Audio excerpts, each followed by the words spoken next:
All right, so next problem here. So we're going to begin by reading that question sentence, and that's going to be right here. What is the fourth score? All right, so what is the fourth score? So we see here when we read through, it says 4 test scores have an average of 86. 3 scores are 90, 84, and 85. What is that fourth score? So there are a couple of different ways that we can do this.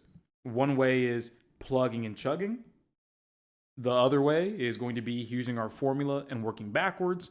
And then the third way, my favorite, when the numbers are close enough, it's going to be using mental math to find the balance point and reference the balance point to find that missing number. So I'm going to first show you how to use the formula. Then I'll double back on showing you the perspective. So here we go. The mean that we're given, the average here is 86. Let's write that down. Booyah. Next up, we have 3 of the 4 scores given to us as 90, 84, and 85. And we're looking for that fourth number. So I'm going to write down 4 blanks. And I'm going to put X for my missing number. And then we'll have 90, 84, and 85. All right, so there we are, my party people. So next up, let's just write that formula out. The formula is that our mean is equal to the total of the values divided by the number of values. And so the numbers that we already have available to us are going to be the mean itself being 86. So I'll go ahead and write that down right there. And then we also have available to us the number of numbers. So let's go ahead and write down 4. It's very tempting to write down 3, but it is 4 because there are 4 scores that are calculated together to get that mean of 86. So that's a potential mistake number 1, that if you made that mistake, no worries. It's a very common mistake. That's why I write these problems the way I do, so that way we can work through those mistakes. So up next, we're going to get that total by itself. I want to get that total right there by itself by getting this 4 out of the way. And to do that, my party people, well, we see that we are dividing by 4. So I'll multiply by 4 on both sides. Once I do that, it cancels out on the right. And then we have 86 times 4. Let's see what that's going to be. So if I do that, 86 times 4, 6 times 4 is 24, carry the 2. 8 times 4 is 32, carry the 2 is 34. So we have 344. So we'll write that here on the left side. And that's going to be our total. And so remember, the total is going to be adding everything up, adding the numbers, the data set all together. And that's going to be the X, 90, 84, and 85. These 4 together create that total. And that total that we already know is 344. So this makes life a little easier. We can write 344 equals the total, which is going to be X plus 90 plus 84 plus 85. And then next thing we can do is just simplify a little bit, clean things up a little bit. So we're going to have ourselves 84 plus 85. 80 plus 80 is 160.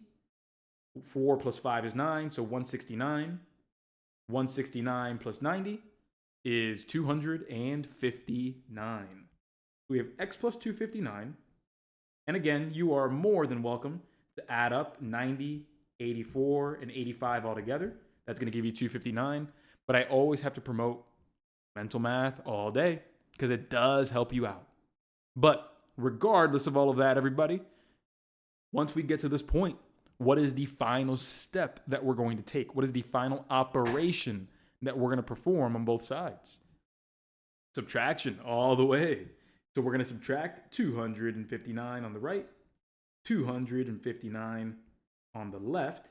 And let me go ahead and just move this over here. Let me duplicate this over here, so I have a little more room to work with. And so we're going to cancel this out. And so we have 4 minus 9. Going to need to go ahead and borrow. 14 minus 9 is 5. Then 3 minus 5, not the easiest thing to do. But you can just consider this 33 minus 25, which is going to be 8. So that missing number x is 85, which is going to be answer choice D in this particular circumstance. Now, just like I said, though, before we move on, before we end this problem, I really want to show y'all exactly how we would use balancing to get this right. I got you. Let me go ahead and move this here over there. And let me show you how this balancing act works. Everybody, question. What was the mean that was given to us? What was that mean? It was 86, right? So 86, there it is right there again at the top. So we have 86 as the balance point. And I'm just going to draw a line right through them. And I'm going to draw this over here vertically to show the numbers on the left and the right sides. All right, everybody.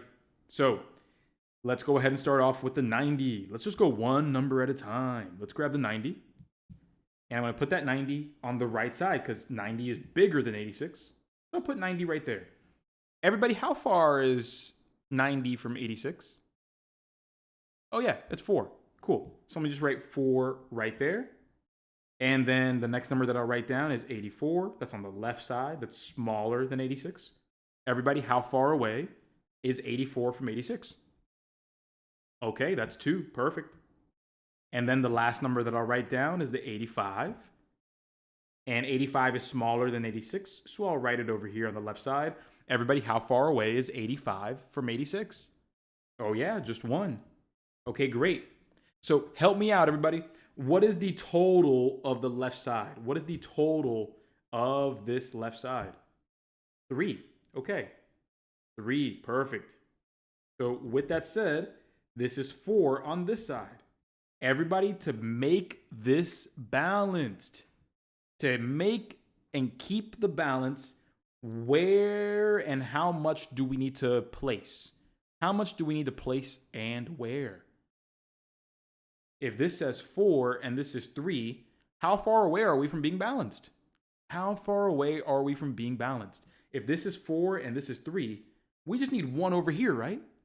Yeah, we just need 1 right here. If we got 1 right here, 3 plus 1, that's 4, and we're good. Everybody, if you go down 1 from 86, what do we get? We go down 1 from 86, and we get 85. And that's how we can pinpoint the answer, by using our understanding and not just memorizing a formula and hoping for the best. We could use that understanding to really raise that awareness to be confident in the right answer.